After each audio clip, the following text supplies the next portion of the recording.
Como transformar uma pessoa interessada em cliente? Quando uma pessoa busca um produto ou um serviço, ela demonstra que está interessada. Nesses momentos, é muito importante que a empresa esteja bem preparada para receber este possível cliente. Na era digital, o primeiro passo para você conseguir realmente conquistar esse cliente é ser ágil no retorno. Quanto antes você fizer o contato, maiores serão as chances de você conquistar esse cliente, pois a rapidez no atendimento é uma excelente premissa para se dar a esse cliente uma boa impressão. Além disso, vale lembrar que uma empresa não será a única que vai ser procurada pela pessoa interessada em adquirir esse produto ou serviço. Ao fazer o primeiro contato, também é preciso que o vendedor esteja bem treinado, e isso só é possível quando existe um processo bem estruturado. O vendedor precisa dominar o conteúdo do produto, precisa conhecer os seus concorrentes e saber exaltar os pontos positivos que a empresa oferece. Não saber algum detalhe do produto ou do serviço, ou não responder um questionamento sobre ele, gera uma certa insegurança para este potencial consumidor.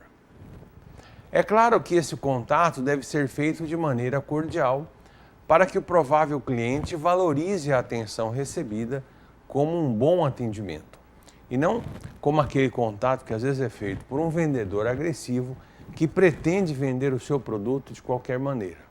Ter imagens, vídeos, apresentações, um bom material publicitário e brindes ajuda a construção da imagem da empresa e do produto. No caso de um atendimento presencial, o local adequado, organizado para receber o cliente pode ser um importante diferencial. Esse é o momento de encantar o cliente, pois o atendimento tem que ser feito com muita clareza para que o comercial ganhe a confiança do cliente e concretize a venda. Algumas vezes o potencial cliente ele ainda não estará preparado para realizar a compra. Às vezes ele precisa pesquisar um pouco mais. Portanto, é necessário que você tenha um bom material para ensinar o cliente sobre o produto. Algumas empresas, principalmente de cosméticos, por exemplo, elas ensinam a fazer as maquiagens, pois elas acreditam que as pessoas que sabem se maquiar, com certeza compram com mais frequência. Tente também deixar alinhada uma data para retornar. É uma boa maneira de você entrar em contato com este potencial cliente e todo cuidado é pouco para não parecer chato. Quais são as melhores indústrias para quem deseja abrir uma empresa neste ano? A pedido da revista norte-americana Inc., o Instituto de Pesquisas IBSWorld fez um levantamento para se investigar quais são os setores mais rentáveis nos Estados Unidos. O estudo faz parte da pesquisa anual da Inc., que reúne as melhores indústrias para quem deseja começar a empreender em 2015. Apesar das diferenças do mercado norte-americano em relação ao mercado brasileiro, empreendedores podem ter aí noções para buscar a partir dessa lista inspiração em ideias de excelentes negócios. Muito bem, o estudo revela quais são os setores mais rentáveis, além de projetar a receita e informar também a margem média de lucro. Vamos ver então quais são os melhores setores para se investir em 2015, de acordo com os indícios lá das tendências do mercado norte-americano. A primeira indústria é aquela que se chama de software de pesquisa online. A indústria de software para pesquisas online, ela tem baixas barreiras de entrada e não exige muito investimento para começar. Nos Estados Unidos, esse mercado ele gera uma receita em torno de 2,7 bilhões de dólares por ano, e tem aí uma margem de lucro em torno de 55%. Em 2019, se espera que esse setor fature 3,6 bilhões de dólares. Uma outra indústria é a chamada de recursos humanos e software de folha de pagamento. Hoje, muitas empresas estão automatizando as tarefas da área de recursos humanos. Por isso, negócios especializados em programas de folha de pagamento, por exemplo, estão em alta. A indústria teve uma receita de 6,3 bilhões de dólares e esse negócio tem uma margem média de 40%. De acordo com estudos do setor, nós teremos aí uma receita média em 2019 para esse negócio em torno de 9,2 bilhões de dólares. O terceiro negócio é o que nós chamamos de Fantasy Games, né? No Fantasy Games, o usuário monta um time e disputa com os amigos e outros milhares de participantes.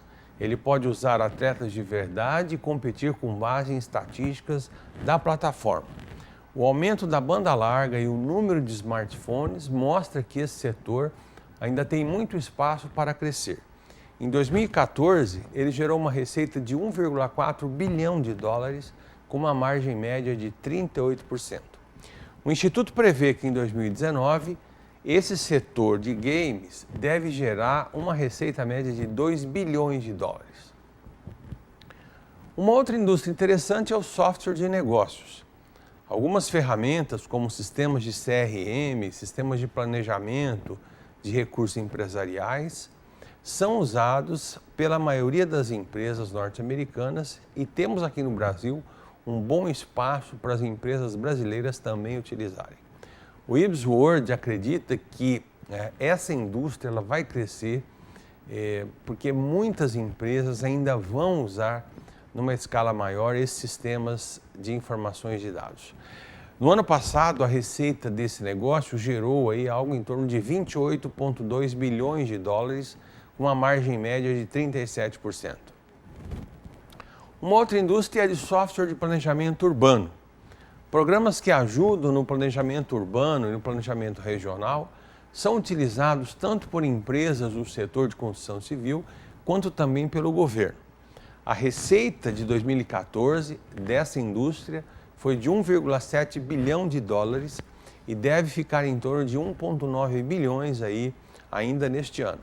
Segundo o Instituto, hoje a margem de lucro desse negócio anda aí por volta de 36% e deve chegar a 39% em 2020. Características de um líder de sucesso. Quando se trata do futuro do trabalho, os gestores estão assumindo novas formas de atuação para que de fato se tornem grandes líderes. O líder do futuro é aquele que possui ênfase em suas competências e comportamentos definidos a partir da organização e das suas estratégias. Nesse sentido, as competências para a liderança no futuro é ter uma visão ampliada do negócio, saber gerenciar as complexidades e as mudanças, desenvolvendo a si mesmo e aos outros e ter um alinhamento emocional, sendo capaz de focar efetivamente nos resultados. Eu vou falar agora sobre 10 princípios ou características que são fundamentais para que os gestores possam ser líderes nas suas atividades. Primeiro, ser um líder atuante. Há muito tempo existe uma distinção entre o gestor e o líder. O que nós podemos esperar para os próximos anos é que o gestor assuma posições de um líder dentro da empresa. Um gestor não pode ser alguém colocado em uma posição, principalmente uma posição de poder, simplesmente porque ele tem mais dinheiro ou porque é melhor em delegar para os outros, né? Mas sim deve ser colocado nessa posição se ele for capaz de estimular a sua equipe e trazer bons resultados. Outra característica é que esse líder deve assumir as responsabilidades. O gestor deve assumir de frente as suas funções e procurar resolver os obstáculos que a sua equipe pode encontrar pela frente. Quando um gestor assume a liderança da empresa, é necessário que ele abra novos caminhos e permita que os membros de sua equipe alcancem o sucesso. O terceiro princípio é entender sobre tecnologia. Os gestores não precisam se tornar especialistas em cada nova tecnologia que surja. No entanto, ele deve agora tá? Já que a tecnologia tornou-se uma parte tão crucial dos negócios, ele deve entender que isso é bastante importante e deve compreender essas tecnologias, tá? Principalmente aquelas que têm potencial de beneficiar a organização. Um quarto princípio é que liderar deve ser pelo exemplo. O gestor deve ser a primeira pessoa a demonstrar um bom comportamento para apoiar novas metodologias ou abraçar um novo conceito dentro da empresa. Nunca deve agir pelo impulso e sempre deve servir de exemplo para toda a sua equipe. Uma outra característica desse gestor aí do futuro é pedir ajuda se necessário. Um bom gestor deve também reconhecer o momento de pedir ajuda, admitir quando estiver errado ou mesmo quando não sabe de algo. Reconhecer essas vulnerabilidades é o que leva à inovação e ao desenvolvimento profissional. Uma outra característica é que esse gestor deve acreditar na inteligência coletiva.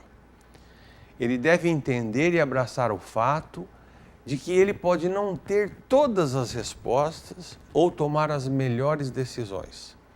É muito mais eficaz contar com a inteligência coletiva de uma equipe em vez de tomar decisões ruins. Um outro princípio é ser um tomador de decisões.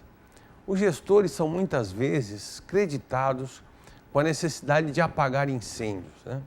Porém, o seu papel não deveria ser esse, deveria ser exatamente o oposto. Os gestores devem ser tomadores de decisões e geradores de novas ideias que possam desafiar os negócios. Um outro princípio é saber reconhecer os méritos. Reconhecer o bom trabalho de um funcionário faz parte da tarefa de um bom gestor. Essa é uma ferramenta de gestão que garante a satisfação profissional, deixando motivado, tá, toda a sua equipe na busca, evidentemente, de melhores resultados. Um outro aspecto é oferecer feedback. Se reunir com a sua equipe periodicamente, oferecer o feedback das atividades que foram desempenhadas e do desenvolvimento do seu pessoal. Isso é bastante importante, tá? É uma ótima maneira de garantir que os trabalhos continuem alinhados no ritmo de produção. E por último, é necessário reconhecer os seus limites pessoais. Um gestor reconhece que os membros da equipe têm o seu próprio espaço, e isso significa respeitar os limites pessoais de cada um e não ser invasivo quanto à sua privacidade. Um líder deve trabalhar no sentido de suprir as expectativas dos seus colaboradores e respeitar os limites que existem entre a chefia e o subordinado. Termina aqui o nosso programa Gestão de Negócios. Para dúvidas, críticas e sugestões, escreva para a gente no tv@unipar.br. Obrigado pela sua audiência e até a próxima edição.